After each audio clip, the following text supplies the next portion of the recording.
Hello बच्चा party, welcome to Alexa learning point. आप सभी का हार्दिक स्वागत अभिनंदन करते हैं आपके अपने YouTube channel Alexa learning point में। बेटा आज जो है यूपी बोर्ड के लिए बेटा आगाज है 11th-12th के बच्चों के लिए। कल के वीडियो में बेटा हुआ था 9th-10th के लिए।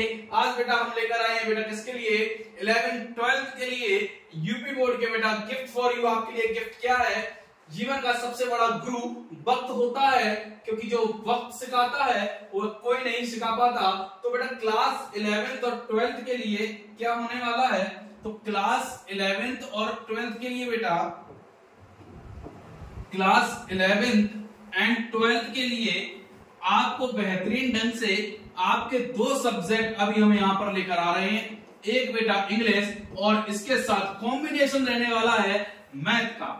इंग्लिश और मैथ का कॉम्बिनेशन बहुत बेहतरीन ढंग से होने वाला है। इंग्लिश इसमें मैं आपको डील करूंगा, इंग्लिश को कैसे हम यहाँ पर टैकल करेंगे, कैसे आंसर राइटिंग सीखेंगे, कैसे ग्रामर को टैकल करेंगे, अनसीन पैसेज को, स्टोरी राइटिंग को, सारी चीजों को यहाँ डिस्कस करने वाले हैं। इसके साथ हम आगे बढ़ते हैं और मैथ के लिए कौन आने वाला है हम आपको बताते हैं। यहाँ पर देखिए बेटा शिवम सर इंग्लिश एक्सपर्ट, जो कि 10 इयर्स का अनुभव, और आगे हम देखते हैं हमारे आयुष सर जो क्या करेंगे, आपको मैथ 11th-12th की डील करेंगे। तो हम वेलकम करना चाहेंगे हमारे आयुष सर का, आए और थोड़ा सा मैथ के लिए बच्चों को यहाँ पर बताएं।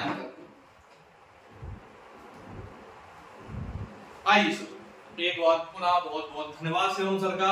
अब हम लोग डिस्कस करेंगे आज 11th-12th के मैथ के बारे में। तो जैसे कि आपको 9th-10th का पता है, इस प्लेटफॉर्म पे सारे डाले जाएंगे जितने भी सिलेबस रिलेटेड बात हुई थी। उसके बाद ऐसे 11th-12th का भी आपका स्टार्ट कर दिया जाएगा, जल्द से जल्द आपको वीडियो अपलोड कर दी जाएंगी। तो 11th और 12th का मैथ का पोर्शन देखेंगे हम लोग, मैथ के बारे में डिस्कस करेंगे क्या है। तो आपको पता है 10th और 12th से बिल्कुल डिफरेंट सिलेबस है। इसमें 12th का 10th का थोड़ा अलग सिलेबस है, 12th में बिल्कुल डिफरेंट हो जाता है। चाहे 11th हो चाहे 12th हो, पूरे 100 मार्क्स का आपका पेपर होता है।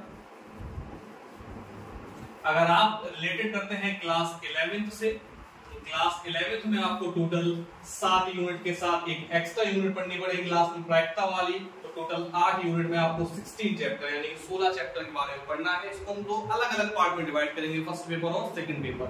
इसके बाद हम आते हैं क्लास 12th की मैथ के लिए। गारंटी देते हैं आपको क्लास 12th की मैथ में आपको प्रॉपर तरीके से, बेसिक तरीके से आपको जिनको शून्य से शिखर करेंगे, बिल्कुल शून्य से चलेंगे शिखर की ओर, बिल्कुल प्रारंभ चालू करेंगे।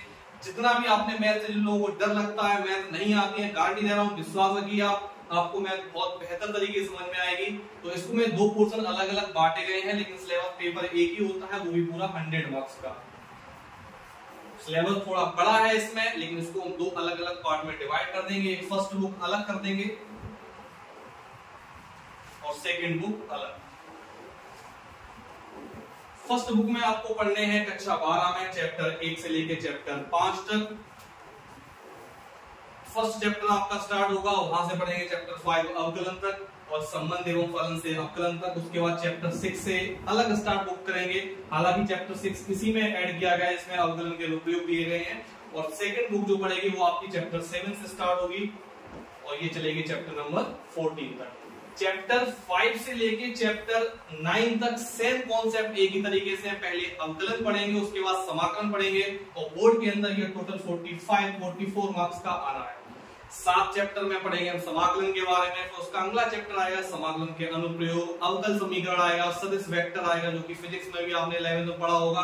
वेक्टर के बाद हम पढ़ेंगे, उसके बाद रैखिक प्रोग्रामर, लास्ट में आपका आएगा प्रायिकता। और यहाँ तक पूरा सिलेबस 7 यूनिट में 14 चैप्टर में हमको डिवाइड करना है। मैथ में आपको बेसिक से कॉन्सेप्ट के साथ एक एक चीज ग्राफ मेथड से कराई जाएगी, कैसे चीजें निकलती हैं, कहां से फॉर्मूला बनता है।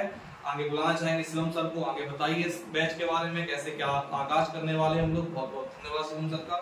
धन्यवाद सर, जैसा कि सर ने बताया। और आप यकीन मानिए, आप सब बच्चे जानते हैं जो ऑफलाइन में सर से पढ़े हैं, इन्होंने बच्चों को 100 आउट ऑफ 100 तक अचीव करवाया है बच्चों को। और मैथ, आप ये मानिए कि मैथ में आप जो है, मैथ में बच्चा बोर हो जाता है, खासतौर से लड़कियां इससे हटने लगती हैं। आप यहाँ पर पढ़ेंगे तो इतने मजे से पढ़ेंगे, आपको लगेगा नहीं कि आप मैथ को पढ़ रहे हैं। आप यहाँ में मजे तरीके से पढ़ेंगे। ऐसे ही आपको इंग्लिश में ऐसी चीजें मिलेंगी। आपकी ये क्लासेस आपको दोनों मिलनी शुरू हो जाएंगी, आपको 2 दिन के अंदर, 2 डेज के अंदर, मतलब आपको ये क्लासेस परसों मिल जाएंगी। परसों इसकी क्लासेस मिल जाएगी, मैथ की और इंग्लिश की। और यदि आपका फीडबैक अच्छा रहा, कमेंट बॉक्स में आप कमेंट करिए, तो आपको फिजिक्स और केमिस्ट्री की क्लासेस भी हम लेकर आएंगे।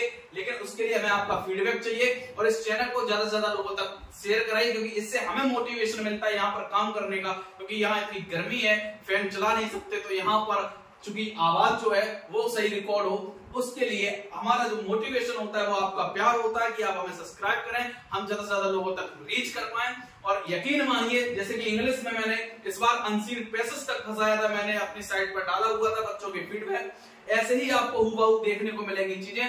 तो अंत में बस यही कहते हैं कि डरिए मत। पॉइंट बता दीजिए, अगर हम मैथ का 11th और 12th का सिलेबस कल ही डिस्कस कर लें तो कैसा रहेगा? हाँ, ये भी अच्छा रहेगा। तो मैथ का 11th 12th का सिलेबस हम कल डिस्कस कर लेंगे कि हम कैसे क्या सिलेबस में है, और परसों से इसकी हम एक एक क्लास आपको प्रोवाइड सर करवा देंगे, है ना। ये बेहतरीन रहेगा, तो डरिएगा नहीं, जुड़े रहिए। कहते हैं कि असफलता एक चुनौती है जिसे स्वीकार करें, क्या कमी रह गई देखें और सुधार करें, जब तक ना हो सफल नींद चैन को त्यागो तुम, ये संघर्ष का मैदान छोड़कर मत भागो तुम, बिना किए किसी की जय जयकार नहीं होती, कोशिश करने वालों की कभी हार नहीं होती। Thank you so much. जय हिंद।